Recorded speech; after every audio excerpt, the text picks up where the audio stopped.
Hello and welcome, my name is Klaus Fransen, and today we're going to take a closer look at the Datacolor SpyderX Pro Photo Kit, which is what I have inside this box. Hi. Sorry for interrupting the video, I just wanted to let you know that I just finished editing this video on the Datacolor Photo Kit here, and there are a few things that I like to say before you watch this video, because things didn't turn out as planned, and honestly, it's a long video with me just sitting, staring at my screen, saying, this is a bit too warm, doesn't look quite as good. So instead of you watching this whole thing and feel disappointed, I'm just gonna give you all the answers, or at least my conclusions here at the start. So first of all, did my monitor need a calibration? Yes. I realized it was way too cold. So it was nice having a new calibration, and I feel like the skin tones have been improved when I'm watching movies or myself on that monitor. Should you get the SpyderX, which is this one, the calibration unit? Well, it depends. If you already have a good quality IPS monitor, then sure, it might be worth it. If you got like a old bad monitor like this one that I'm showing you later in the video, it turns out, the calibration on that one was terrible, and I'm not that surprised. My hope or dream or whatever you want to call it was that I could match my bad monitor to my main good monitor, and I just figured, right, sure, it's just colors, calibrating, boom, done. It's nothing like that. If you have a bad monitor, it doesn't look like it's able to be calibrated to a perfect point. And that might be due to the limitations of the color space that the monitor has, or the contrast that is able to show the gamma and so on. So if you have an old, it's called TN and something else monitor, VC monitor, it's probably not worth it. Use that money to invest in a quality IPS monitor. I promise you that that's a way better way for you to spend your money. Okay. Now, I was surprised about how nice this thing is. I mean, this is the best thing about this whole pack. I'm telling you that it's so good. Having these colors for calibrating my image here on the Canon without relying on my eyes and the monitor is awesome. I mean, you can just use this, you can get great quality videos out. You don't even need to calibrate your monitor. And using this one, the grayscale to set my exposure, it's so good. So definitely this one is the better deal of the bunch. Now, I can't really use this when I'm editing photos, because I don't have a vector scope or a waveform monitor in Lightroom. So I am happy with a monitor that is calibrated, because when I'm editing photos, I have to rely on my eyes.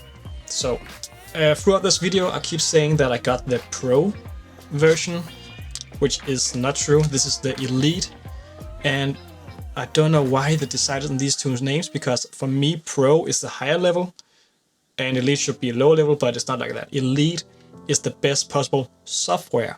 And that's the difference. This colorimeter, which it's called, is the same.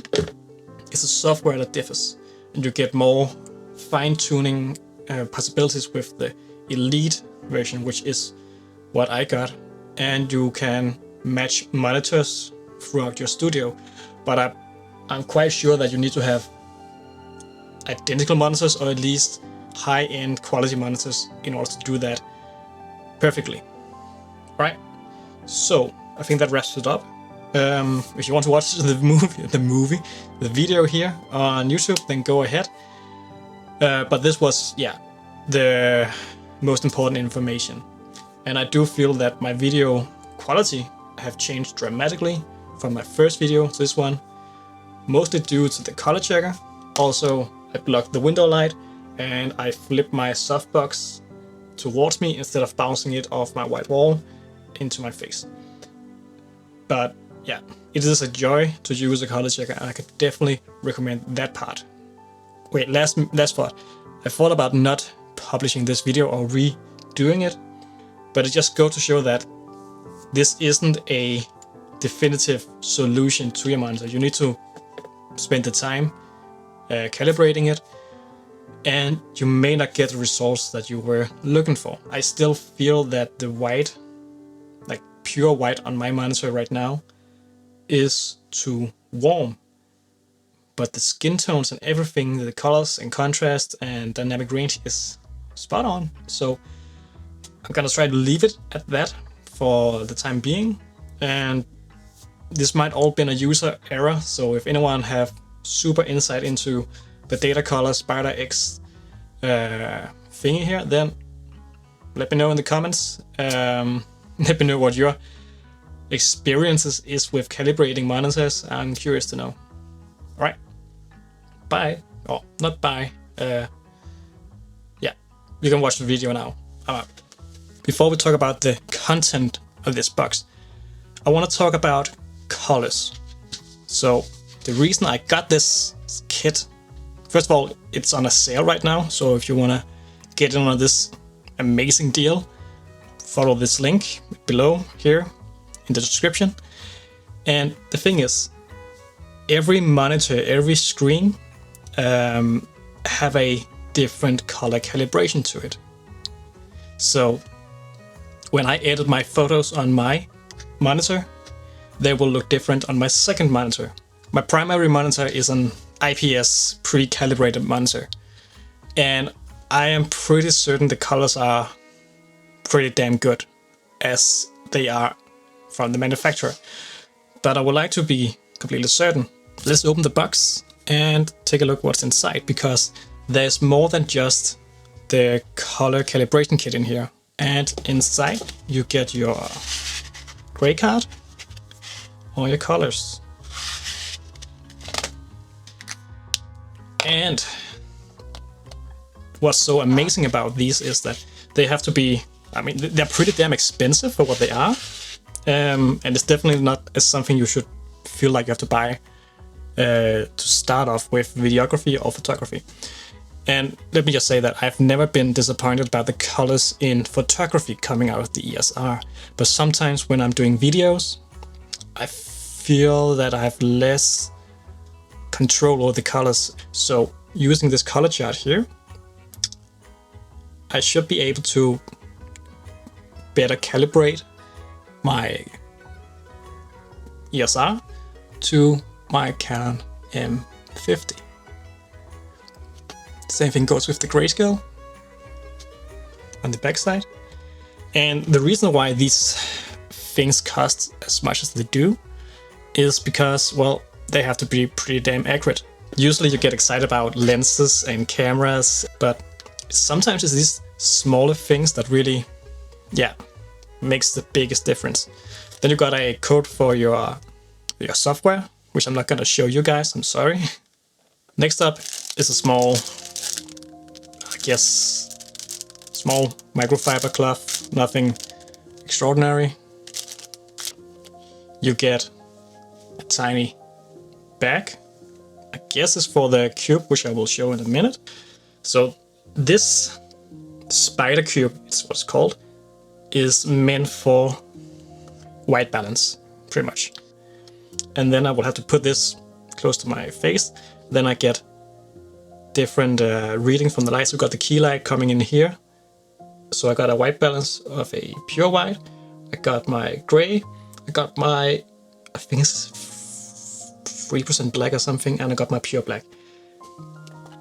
And here's the, I don't know, it's the most important. Actually, I'm somewhat more excited about the color checker, to be honest, because I'm quite curious to see how far the Canon ESR is from pure color, so to say, because color science is a weird topic. First of all, I'm not gonna deep dive into it, but it's all based on the monitor you're looking at right now. And what you think looks the best. So Canon colors is famous for being good right out the box, but if you know what you're doing in the editing or how to calibrate your own camera, then you can basically, yeah, make your own colors as you want. So this will be the I don't know, hero of the bunch, the hype for this video. It is the color calibration unit, but I am happy to have it now because before I invested in my IPS monitor, I was using a rather old, cheap monitor, and I could definitely tell how the colors were not the same as my phone was, or yeah, the contrast was different and it was a mess. And I tried to calibrate it for free using different kind of scaling websites and whatnot, and it never came out right. So I would recommend, if you're truly trying to perfect your photos, or if you're sending in for print, get yourself a calibration or find a friend who have one and borrow it. And yeah, I think this will be worth it. Also, I think I'm gonna try to calibrate my bad monitor to match my good monitor. Alright, so that's what's in the box. Now let's head over to my monitor and yeah, see how it calibrates. I have never tried to calibrate my monitor before. Never used the software. I checked up 1 or 2 videos on how to do it, and it's basically putting this thing on your monitor and allowing it to do its scanning. So it's gonna flash different colors and try to record it. Okay, so we are over here at my workstation area, so to say. What you're seeing here is different images. So on the first one here, I think we have nice colors, maybe a bit to the green. Here, very similar. My second monitor, and it all changes quite a bit. So this screen, I've noticed this before, it have a lot more red to it. And this is the shitty laptop, which I would never use.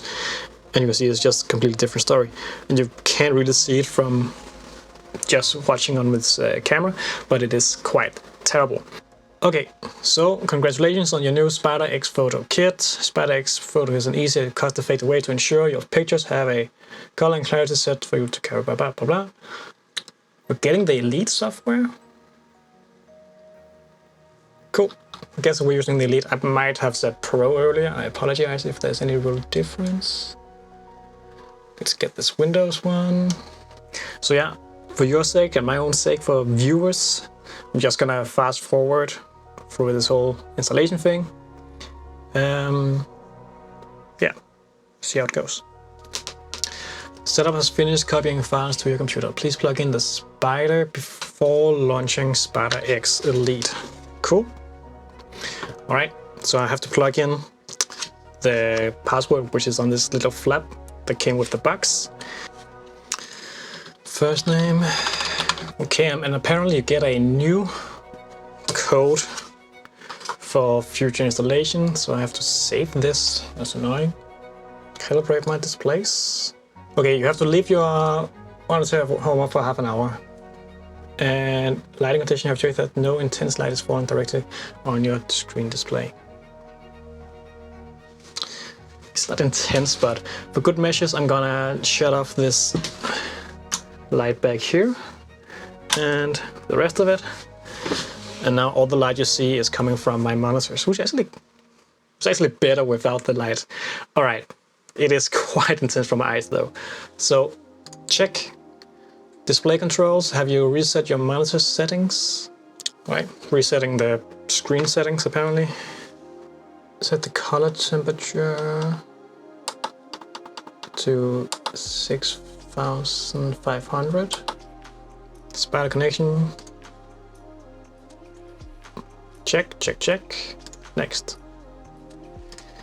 LG main display. No lights. Cool. Next. It is a desktop. It's LG.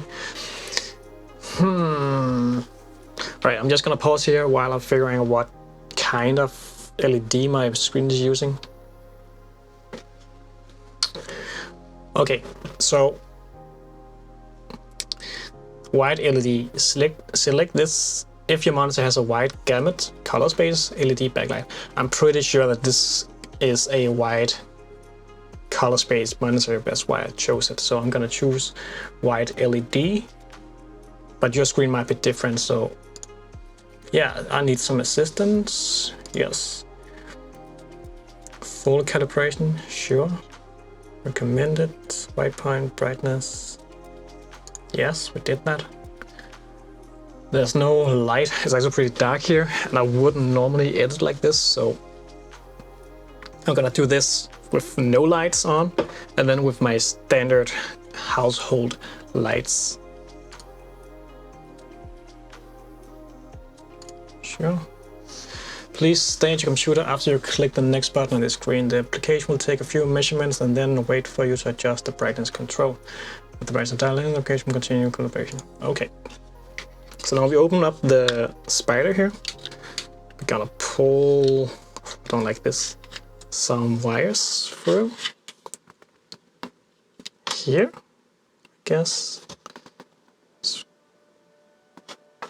As good as we can. Next. Oh, this is bright. Right, so now it's checking all the colors and matching it to its own scan. So I'm assuming there's some kind of click up button to measure the screen brightness. Look at the target and current values. Adjust the brightness control on your monitor either up or down to make the current value match the target value. Remember to click update after making changes. Continue this process until the current value is within 4% of the target value. Click continue once the brightness has been turned. Okay. So I guess I have to go into my brightness. Oh, close. Bit up. Bit down. Update. Update. Oh, perfect hit. Okay. Cool. Continue. Please remove Spyder and click finish. Let's take a look at her. And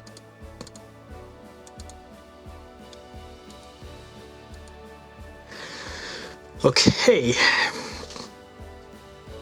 So to me, this looks like a very warm white color. I'm not too happy about it. I actually do prefer the before, like a lot. It is nicer to my eyes to view, but it's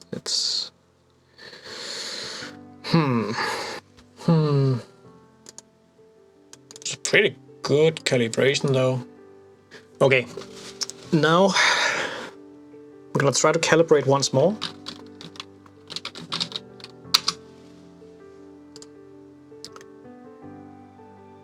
And this time I'm gonna turn on my lights. So this is probably more standard light I would sit in. Calibrate my display. Let's do this again. So I'm curious how big a difference it makes that I got a lot of got a bit of daylight coming in from the window, and I got some standard household lights. So it's funny because this looks a bit orange to me, actually.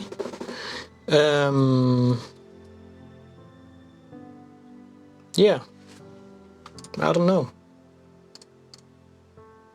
Doesn't look that white. We can tune it. I mean, I was definitely too blue on my old calibration, but this is a bit silly. Okay, so I see some clear changes in my reds. and blue and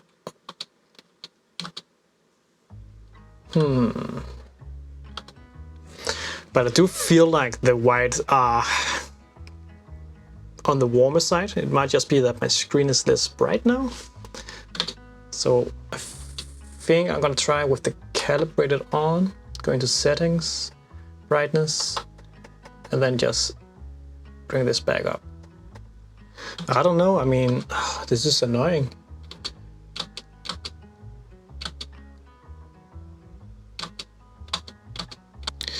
I mean, it looks like I'm getting more dynamic range from the calibration. There's way more detail in this area, isn't there? No? Uncalibrated.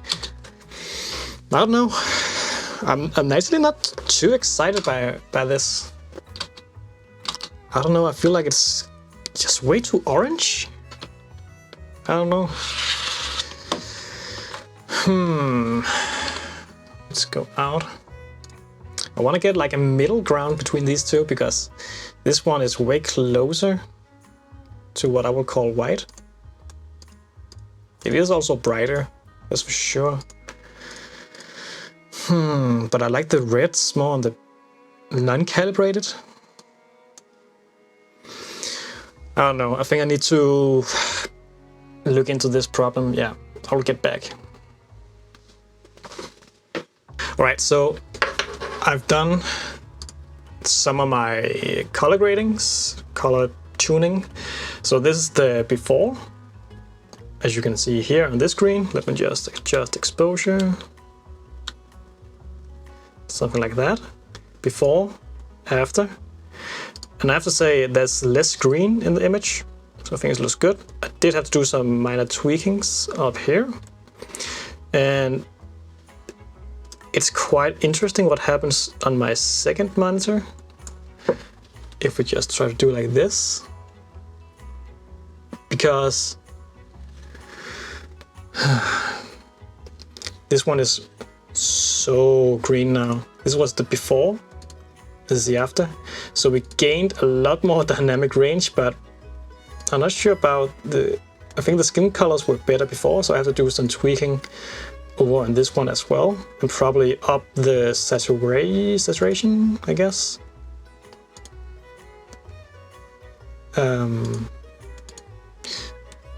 I mean by dynamic range, you can see here.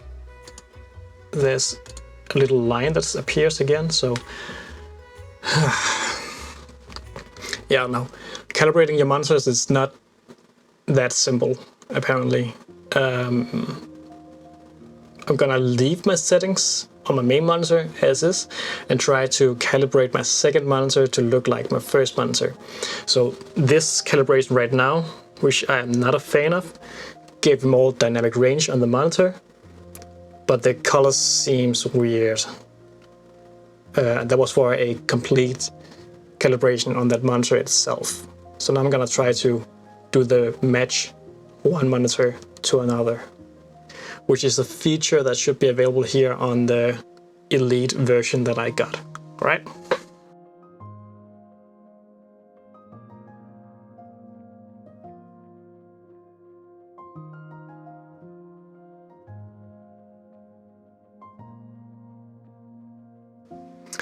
Alright, so I finished editing these and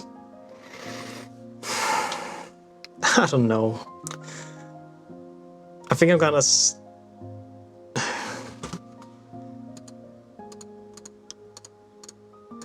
I mean, my second monitor, the Philips one, it's bad calibrated and not calibrated anyway, so I'm not sure what to do.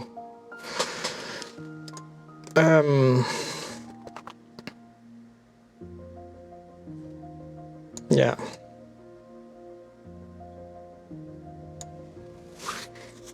I don't know. We're just gonna leave it like that, I think.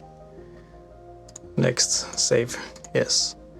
So I'm gonna try to leave my main monitor as it is now, calibrated, and yeah, see how I like it. Okay, color calibrating is not as easy as I thought it would be.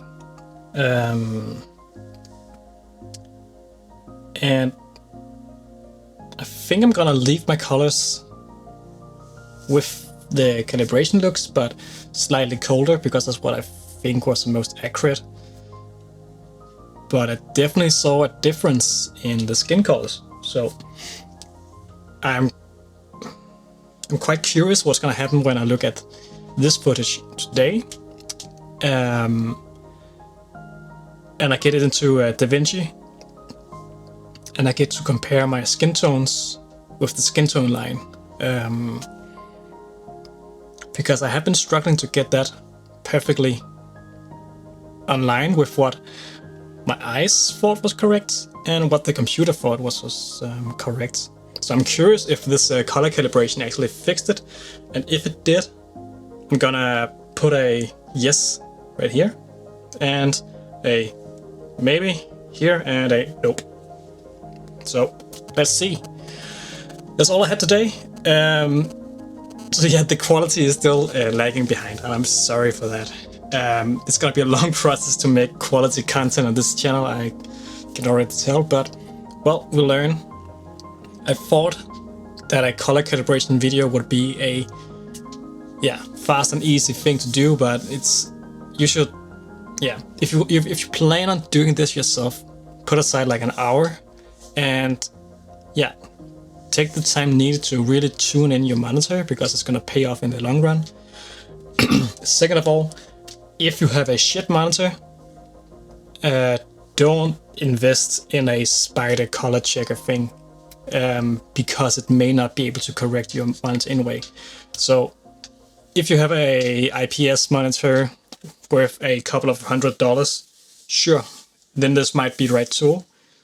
If you have a old cheap LED monitor, then I don't think you would need to get this toolkit. Honestly, invest that money into a better monitor instead of trying to rescue a bad monitor. It doesn't seem like it's worth it or doable. If you value my recommendation, if anything, then this Spyder color thingy here, it's a great tool, but put it on your down the line list, something you can invest in once you got all the other stuff that's gonna improve your image quality. However, these small thingies here and the color checker, I'm quite curious how much it's gonna change my video editing, and I will get back to you on that. Yeah, that's all I have for today. If you managed to sit through this whole train wreck of a video, then you are quite special, and might be my biggest fan, I guess. I don't have any followers yet, so. My name is Claus Fransen, and if you want to look me up on Instagram, you can do that from here. If you are curious about more bad videos like this one, press the subscribe button. If you thought this was a shit show of another dimension, press the dislike. You're welcome. I deserve it. This was not a quality content video at all. Yeah. Bye.